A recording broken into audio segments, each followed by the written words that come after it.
BTech private engineering കോളേജിൽ നിന്ന് പഠിച്ചുകൊണ്ടിരിക്കുകയാണ്. പക്ഷെ നിങ്ങൾ ചാടിക്കയറി നിങ്ങൾ ഈ ഒരു ജോബ്സിലൊക്കെയാണ് പോകുന്നതെങ്കിൽ ഒന്ന് ശ്രദ്ധിക്കുക. കാര്യം ഇതൊക്കെ 2030 കൂടി AI തൂക്കിക്കൊണ്ട് പോകും. സോ ശ്രദ്ധിച്ചിട്ട് ജോയിൻ ചെയ്യുക.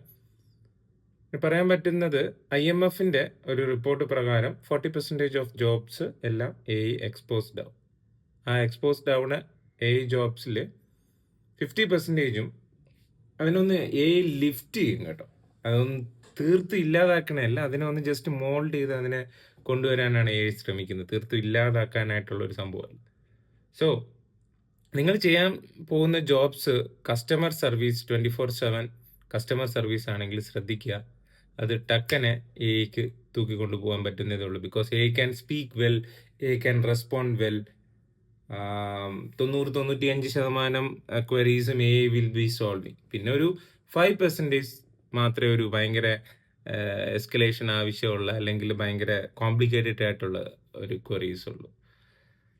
പിന്നെ രണ്ടാമത്തെ ജോലി എന്ന് പറയുന്നത് സോഫ്റ്റ്വെയറിലെ എൻട്രി ലെവൽ ജോബ്സ്. ഇപ്പോൾ ക്ലൗഡിനും ജിറ്റ്ഹബ് പോലുള്ള എഫിഷ്യൻ്റ് ആയിട്ടുള്ള സിസ്റ്റം വെച്ചിട്ട് അവർക്ക് റൺ ചെയ്ത് എടുക്കാവുന്നതേ ഉള്ളൂ. സോ അതിന് വേണ്ടിയിട്ട് നിങ്ങളൊരു ബേസിക് ആയിട്ടുള്ള ഒരു എൻട്രി ലെവൽ സോഫ്റ്റ്വെയർ ഡെവലപ്പർ ആണെങ്കിൽ പേടിക്കുക, നിങ്ങൾ ഈസി ആയിട്ട് AI റീപ്ലേസ് ചെയ്യാൻ പറ്റും. So B skilled. ഇപ്പം ഫുൾ സ്റ്റാക്ക് ആണെങ്കിൽ ഫ്രണ്ട് എൻഡിൽ നിങ്ങൾ കിടുവായിരിക്കണം, അല്ലെങ്കിൽ ബാക്ക് എൻഡ് കിടുവായിരിക്കണം, അല്ലെങ്കിൽ ഡേറ്റാബേസ് മാനേജ്മെന്റ് സിസ്റ്റം കിടുവായിരിക്കണം.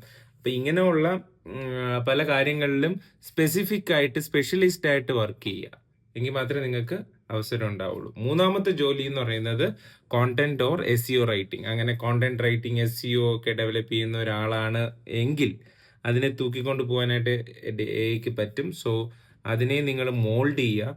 നിങ്ങളൊരു സ്പെസിഫിക് ആയിട്ട് ഒരു ഫുൾ ലെങ്ത് കോണ്ടന്റ് ക്രിയേറ്റർ, അല്ലെങ്കിൽ ക്രിയേറ്റീവ് റൈറ്റിംഗ്, അതായത് ഒരു അഡ്വർടൈസ്മെന്റിൽ എങ്ങനെ ക്യാച്ചി ആയിട്ടുള്ള വേർഡ്സ് യൂസ് ചെയ്യാം, അല്ലെങ്കിൽ ഏതൊക്കെ സൈക്കോളജിക്കൽ ഇമ്പാക്ട് പരമായിട്ടുള്ള, അങ്ങനെ ഒരു ഇൻഡെപ്ത് ആയിട്ട് പോകണം, ഫിൽട്ടർ ചെയ്ത് പോകണം. അങ്ങനെ പോകുമ്പോൾ മാത്രമേ നിങ്ങൾക്ക് AI റീപ്ലേസ് ചെയ്യാതിരിക്കാൻ പറ്റുള്ളൂ. സോ ഈ പറയുന്ന 3 ജോബ്സിലും നിങ്ങൾ ചാടിക്കയറാൻ നോക്കുകയാണെങ്കിൽ ഒന്ന് ശ്രദ്ധിച്ചിട്ട് മാത്രം ചെയ്യുക. സോ AI ജോലി എടുത്ത് കളയല്ല ചെയ്യുന്നത്, AI അതിനെ എൻഹാൻസ് ചെയ്യും. സോ പേടിക്കണ്ട, AI കൂടി സ്കിൽ അപ്ഗ്രേഡ് ചെയ്യും, സെറ്റ് ആവും.